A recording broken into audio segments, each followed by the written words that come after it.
Esse é o Ancapso e a gente vai tentar responder nesse vídeo aqui quem está por trás do Alexandre de Moraes, quem está por trás dessa resistência do STF contra a direita, né?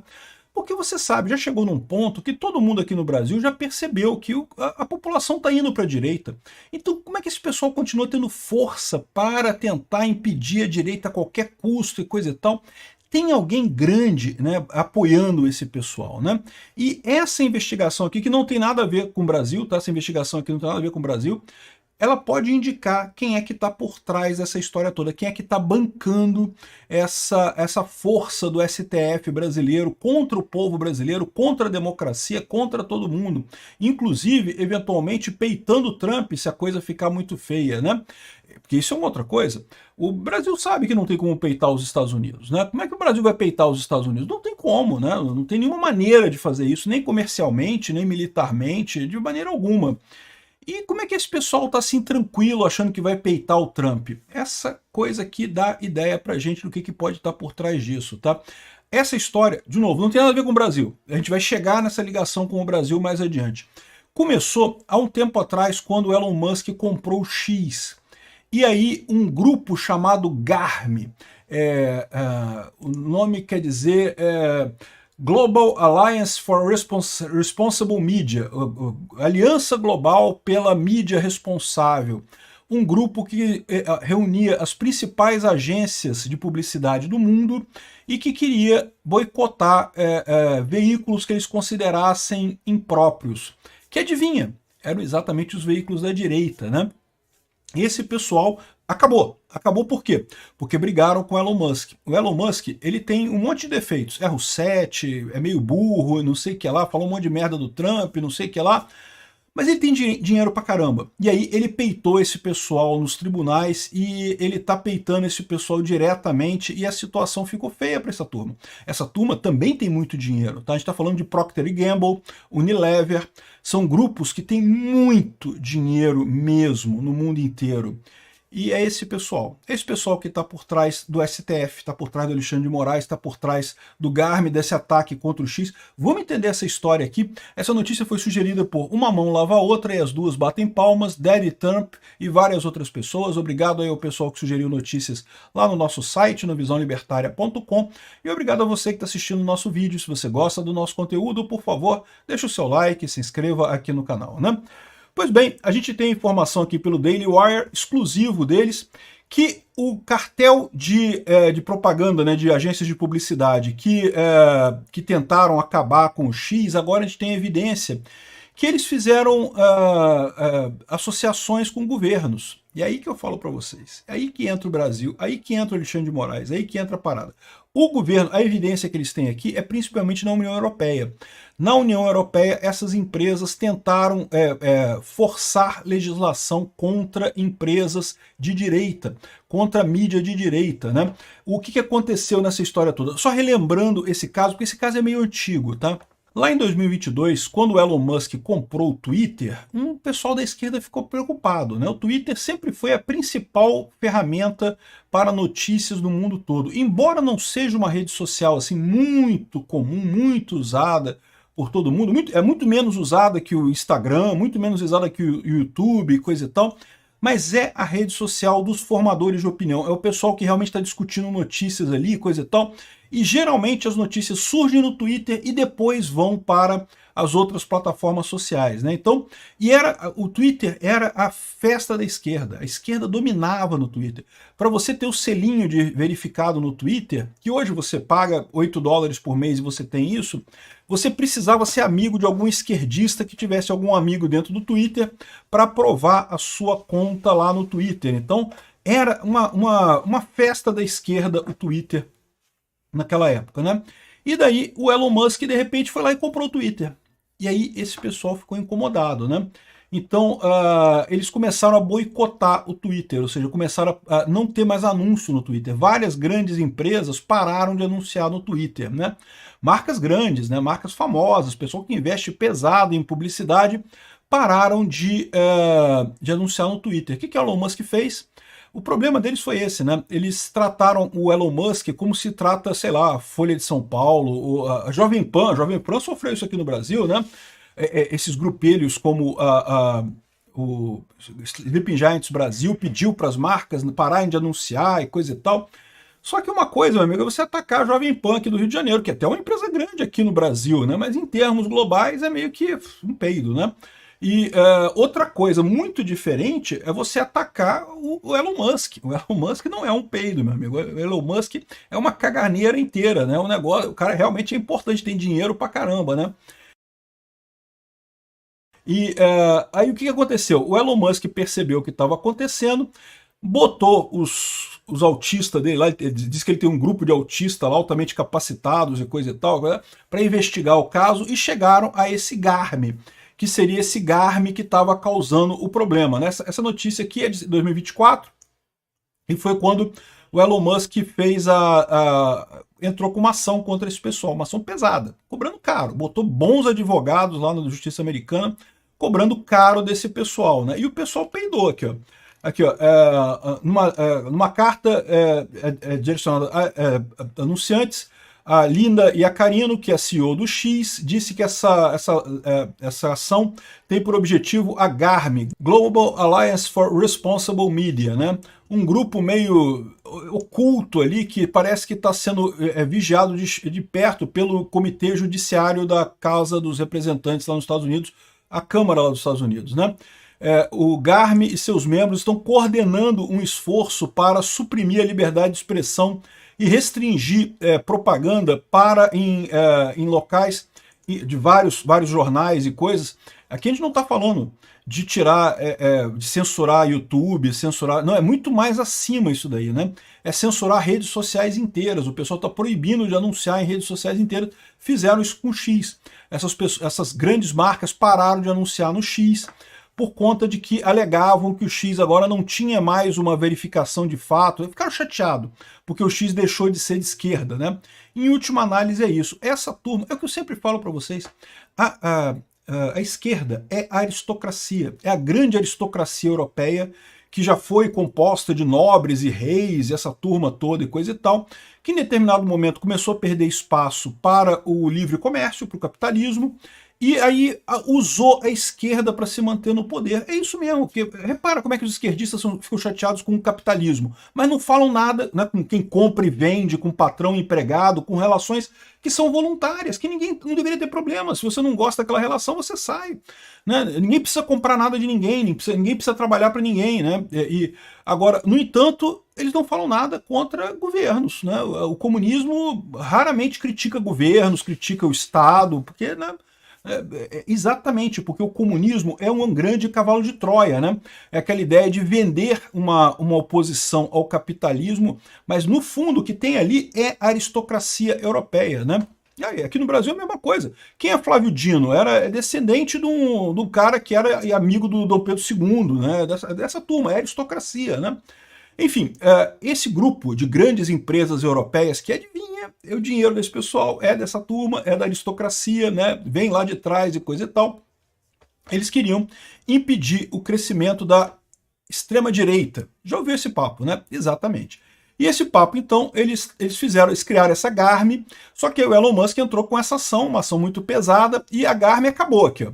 A Federação Mundial de Anunciantes indicou que é o fim da GARM. Aí eles falam que não, porque o objetivo era evitar coisas como, por exemplo, aquele ataque, o ataque na Nova Zelândia, foi criado depois do ataque da Nova Zelândia. Vocês lembram, um muçulmano entrou com ou foi um cristão que entrou com uma metralhadora numa igreja ou numa mesquita, agora eu não vou lembrar, gente. Mas enfim, o cara fez um massacre lá. É terrível, terrível, ninguém está defendendo isso não, é um absurdo completo isso, né? Agora, eles supostamente criaram para evitar esse tipo de coisa, como proibindo anúncios na direita. É isso, essa é a ideia deles, porque todo mundo de direita quer matar as pessoas, eu não sei o que lá, e coisa e tal, né? É a visão típica de esquerdista que eu falo para vocês. Eles acabaram, tá? Só que agora o Elon Musk está processando a WFA, que é essa federação de anunciantes, e os chamados cartéis aqui, ó. O cartel de anunciantes que o Elon Musk acusou de colusão, né, de estar desfavorecendo o Twitter, fechou, ao invés de lutar contra o X na justiça, porque viu que ia perder. E viu que ia ser dura coisa, porque o Elon Musk, né, não é quando eles botaram o pauzinho deles na mesa ali, o pauzão do Elon Musk bateu ali, né, deixou, os caras não vão sair fora, né? Não tem esse negócio. Só que aí o Elon Musk moveu contra a WFA, que era quem estava por trás dessa Garmin, né? E agora, o Comitê Judiciário da Câmara dos Representantes, da Câmara dos Deputados lá dos Estados Unidos, você conhece, é o mesmo pessoal que está investigando o Alexandre de Moraes aqui no Brasil. É exatamente a mesma coisa. E olha só, tem tudo a ver as duas coisas, né? Eles estão fazendo uma grande investigação em cima desse troço. Com essa ação judicial, o Elon Musk pôde fazer o discovery, né? Então pôde requisitar e-mails e pegar um monte de informações dessas empresas. E aí ele deu tudo para o pessoal do comitê aqui do judiciário, e aqui está justamente a conclusão deles, um relatório abrangente e bastante problemático, né? Primeiro, quem são as marcas? As marcas são essa daqui, ó, as principais marcas são Procter & Gamble, Mars, Unilever e Diageo. Você pode não reconhecer essas marcas diretamente, porque, por exemplo, a Procter & Gamble, elas têm diversas outras empresas por trás e coisa e tal, né? Não tem nada de errado com isso, né? Isso aqui é direito das empresas ter quantas subempresas quiserem, coisa e tal, mas só para você saber que a Unilever, pô, muita coisa da Unilever, né? E ainda tem o chamado Grupo M, que é um grupo de marketing que faz a propaganda para essas outras marcas aqui. Além da Mars, faz para o Google, para a Unilever, para a Nestlé, para Colgate, Palmolive, Ford, Coca-Cola, não sei o que lá. Então, a Grupo M são os dois tipos de coisa. São as marcas, as empresas que vendem marcas, né, que vendem produtos com marcas. Porque eu não sei se vocês sabem como é que funciona esse negócio, né? Quando, por exemplo, a Procter & Gamble compra uma marca independente, na verdade a produção continua sendo toda independente. O que eles fazem, toda a parte da Procter & Gamble é só a questão da venda e do marketing. É isso que eles otimizam no final das contas. A produção, a qualidade do produto em si, continua sendo a empresa original que eles compraram lá, que continuam fabricando e coisa e tal. Mas enfim. E aí, o Grupo M é um dos principais anunciantes, ou seja, é empresa de marketing. Essas marcas contratam empresas de marketing para fazer anúncios, né? E aí também tem as grandes associações de comércio, a AS, A4S, ANA e ISBA. Existem, no final das contas, 6 grandes empresas de marketing no mundo, né? A WPP, a Omnicom, a Publicis Group, IPG, Dentsu e a Havas. São as grandes empresas de marketing no mundo que anunciam para várias marcas e coisa e tal, e a coisa dividir aí um monte de coisa, né? É um grande oligopólio de publicidade. E esse oligopólio que estava empenhado com o Garmin, né? Agora, o Elon Musk está botando todo mundo no pau, meu amigo, porque o Elon Musk tem dinheiro, né? Se fosse eu, a gente estava fudido, porque eu não tenho grana. Cara, a justiça nos Estados Unidos é caro pra cacete, o advogado nos Estados Unidos é uma fortuna. O Elon Musk botou todo mundo no pau, não tem esse negócio não, né? E bom, mas aí a parte, até isso daqui não tem nada de novidade, a gente já sabia disso tudo. A questão chocante que vem nesse relatório aqui são os e-mails. Aqui, ó,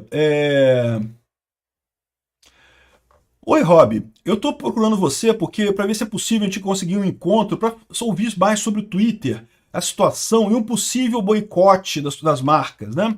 Então, ou seja, o pessoal se preparando para boicotar o Twitter, né? A Garmin é uma iniciativa da indústria que é autofundiada e que quer mudar o ecossistema de propaganda. Ou seja, a ideia é ser parte de uma comunidade que te dá acesso a chamadas e a conversas e não sei o que lá. Ou seja, que o pessoal tentando fazer as pessoas entrarem na Garmin. Aqui que você sabe que a Garmin, na verdade, é parte da WFA. Por isso que a ação mudou contra a WFA, né? Bom, e aí eles começam a mostrar aqui justamente as coisas que eles estão dizendo aqui, ó. Começam a fazer, inclusive, chantagem com jornais. Eles tentaram chantagear o jornal. Olha só, se você não pagar, não ajudar a gente, coisa e tal, a gente vai botar você na lista de empresas não confiáveis e você não vai receber mais anúncio, né? Um monte de coisa aqui, ó. Grupo M, Black Lives Matter, ou seja, abertamente pauta esquerdista, né? Enfim, aqui, ó, eles criticam o Spotify, eles tentaram ir para cima do Spotify. Acabaram desistindo da questão do Spotify, mas tentaram ir para cima do Spotify. Foram em cima do Twitter, a gente sabe que em cima do Twitter eles foram também. E um monte de outras empresas, né? Então, ou seja, aqui, nesse caso aqui, está muito explícito como é que foi esse esquema deles de chantagear, de um lado, as marcas, e de outro lado, as empresas de mídia, querendo que todo mundo fosse para a esquerda. Claramente é um grupo esquerdista querendo controlar essa parada toda que tem aqui nesse WFA, né? E o Elon Musk expôs essa porcaria. Mas o mais interessante dessa história, aqui ó, estou falando aqui ó, nós incluímos o Daily Wire no nosso grupo, na lista de exclusão global de alto risco, categorizada como teorias da conspiração, né? O Daily Wire é esse jornal aqui pertence quer dizer, não pertence, parte dele é o Ben Shapiro, né, que é um comentarista muito interessante, eu gosto muito do Ben Shapiro. Enfim, essa é a... Eles colocaram como teoria da conspiração. Não tem, teoria da conspiração não tem. Eles são a direita? São a direita. Teoria da conspiração não tem nenhuma, mas é aquele negócio, tem judeu, né, de repente é isso que eles querem dizer com teoria da conspiração, né. O pessoal deve ser pró-Palestina 100%. Se é Black Lives Matter, porque não seria pró-Palestina, antissemita, né? Enfim, e aí eles colocando aqui outros grupos, né? Breitbart, enfim, um monte de coisa, um monte de e-mail expostos aqui. Mas aí o que chama atenção nessa história toda, o que tem de novidade, isso aqui a gente já sabia, de novo, era um grupo que estava fazendo um boicote contra o X, agora está todo mundo na justiça, o X está bloqueando todo mundo, está exigindo dinheiro de todo mundo e coisa e tal. E o que tem de interessante nessa história aqui é que eles contactaram a União Europeia. Tem vários e-mails falando com o pessoal da União Europeia, incentivando eles a passarem aquelas leis contra fake news da União Europeia. Vocês sabem, a União Europeia acabou passando algumas leis contra fake news que são muito ruins. Não são tão ruins quanto a do STF. A do STF é pior do que a da União Europeia. Mas eles conseguiram passar lá algumas leis muito ruins contra fake news. E o que a gente ficou sabendo aqui é justamente que está nessa história aqui, ó, que o pessoal aqui estava fazendo exatamente isso aqui. Ó. O Ad Cartel, que estava também se fazendo conluio com governos estrangeiros contra o Twitter do Elon Musk. Então, essa investigação aqui teve a ver especificamente com o Twitter, não teve a ver com ninguém além disso. Então, não aparece o nome do Brasil aqui, muito embora pudesse aparecer, né? Porque o Alexandre de Moraes fez coisa pra caramba com o Twitter também, né? E o que eles colocam aqui é justamente que... Aqui, ó. Os e-mails mostram que a Comissão Europeia estava trabalhando para empurrar o Twitter para as questões pedidas pelo GARME. Lembra que a União Europeia ameaçou proibir o Twitter, ameaçou bloquear o Twitter e coisa assim? Pois é, isso tudo era pressão desse grupo de marcas e de anunciantes lá, fazendo pressão sobre a União Europeia. E aí que eu digo para vocês, é esse pessoal que está atrás do Alexandre de Moraes. É a mesma coisa. É da mesma forma, olha só, se esse pessoal tem bala na agulha para convencer a União Europeia a tomar medidas contra Big Techs e coisa e tal, é lógico que eles têm bala na agulha para tentar forçar o Alexandre de Moraes aqui no Brasil. Eles devem estar oferecendo um bocado de dinheiro para o Alexandre de Moraes. Eles têm muito dinheiro. Né? Isso é a raiz desse problema todo, eu imagino. Não tem outra alternativa, porque a essa altura, com o Trump já mostrando que vai sancionar o Alexandre de Moraes e coisa e tal, o Alexandre de Moraes tem que ter alguma coisa por trás muito forte para continuar nessa história. Né? Esse pessoal está dizendo que vai garantir para ele, que vai conseguir resolver. O Alexandre de Moraes não vai não, tá? Estão se fudendo com Elon Musk, estão se fudendo com Elon Musk. E desmontaram a coisa toda, o Garmin inteiro foi embora. Mas é lógico, a WFA e outras grandes marcas lá da Europa devem estar tentando ainda fazer essa pressão aqui. Esse grupo que estava por trás disso aqui continua tentando fazer a pressão do outro lado também, né? Só que é contra o Elon Musk, contra o Trump, e eu vou te falar um negócio, eu não sei não, hein? Eu tô achando que o Alexandre de Moraes vai se fuder ao confiar nesse pessoal aqui. Uma outra coisa que eu quero dizer para vocês aqui, mas então tá vendo, Peter, como é que o anarcocapitalismo não funciona? Isso daqui agora o pessoal tá entrando com ação judicial e tá resolvendo o problema com base em ação judicial e não sei o que lá. Aqui, ó, o WFA, que é o World Federation of Advertisers, né, ou seja, a Federação Mundial de Anunciantes, e o GARME apoiam o fortalecimento do Código da União Europeia contra a desinformação. Eles estavam por trás da porra toda desde o início, meu amigo. Desde o início, esse pessoal está por trás da coisa toda. Ainda teve aqui uma decisão do FTC que garantiu que esses grupos não poderiam atuar mais nos Estados Unidos, inclusive processando diretamente esses dois grupos aqui, ó. o FTC é o Anatel deles lá. A Anatel deles lá faz coisas úteis. Ao invés de fazer a lambança que o Anatel do Brasil faz de proteger os poderosos para ferrar os pequenininhos, a Omni Group e o IPG estão com uma ação na FTC e aí a FTC exigiu deles essa neutralidade política. Né? Mas você pode falar assim, então tá vendo, se não fosse o governo, se não fosse a FTC, se não fosse a justiça estatal americana, nada daria certo e coisa e tal. E eu falo para vocês que não importa. É lógico, isso aqui está acelerando o processo, mas é inevitável que com o passar do tempo essas marcas iam perder dinheiro com essa busca pelo esquerdismo. Né? Quando você desvirtua para o esquerdismo, você abandona a população. No que você abandona a população, você abre caminho para outras marcas tomarem o mercado.